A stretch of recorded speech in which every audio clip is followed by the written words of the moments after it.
Okay, in the last video we looked at unity of divine essence as a potential model for the social trinity.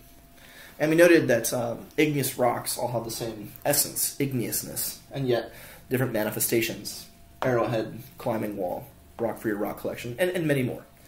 And one of the things we noted was weird about the divine essence, unity of divine essence as a model for God, was it seemed strange that, why is it that there's only, why are there only three persons in the Godhead? How come there's not, more going on there? And part of it, I think, it gets answered by a kind of subspecies of the unity of divine essence model, and that's the unity of the social bond, or the unity of family genus. One of the things that we confess is that, God's not a rock, right? Eternal to God's being is God's fatherness, sonness, and spiritness, right? And what's interesting about the Godhead is different than this right here is notice that all three of these come from one lava flow, okay? But that's not how we confess the Trinity. We confess that the Son is eternally generated from the Father. So, Father, we say begets or eternally elects, depending on how you want to describe it. But the Father, what it is to be God is to eternally choose a Father begetting a Son. Partially. It's part of what it is for God to be God. And so instead of like the lava flow leading to the three different rocks, right? The Godhead in itself is electing the threeness of God, the sonship and the Spirit. So we say that the Father eternally generates the Son, and depending on whether you're Eastern Orthodox or in the Latin tradition, you think then the Spirit spirates from the Father through the Son.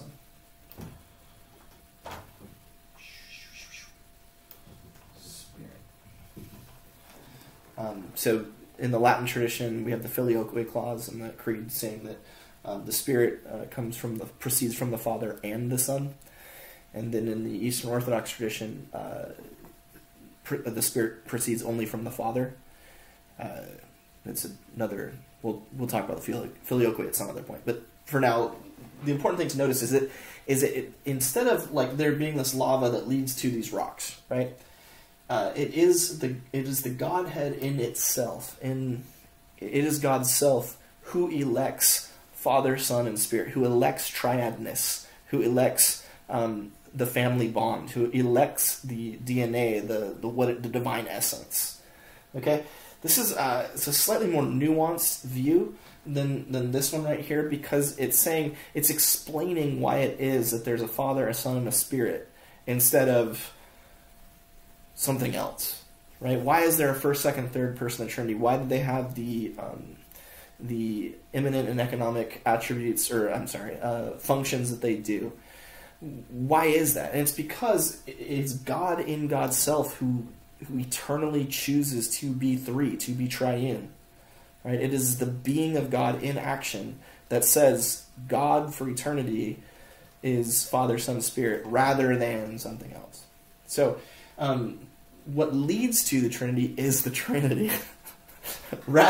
So you see on this one, right? The Trinity all shares the divine essence. Where does the divine essence come from? It just is. Here, the divine essence is willed by the divine essence.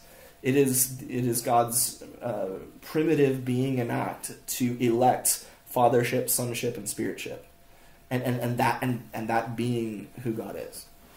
Now, if that all sounds incredibly abstract, that's okay. It is abstract, and it's hard to know how much it matters, except insofar as it helps us to get a handle on why it might be. How we might have a social trinity that is nevertheless one, and that's because the eternal singular election of God, the singular choice of God, is the choosing of the Father and the Son and the Spirit, and never and in no way else being any other, because that's something that only the Trinity in its triunity can elect. So it's heady, but it does give us maybe more of a grasp on how it is that God's one, and how the divine essence is chosen, elected, ordained by God.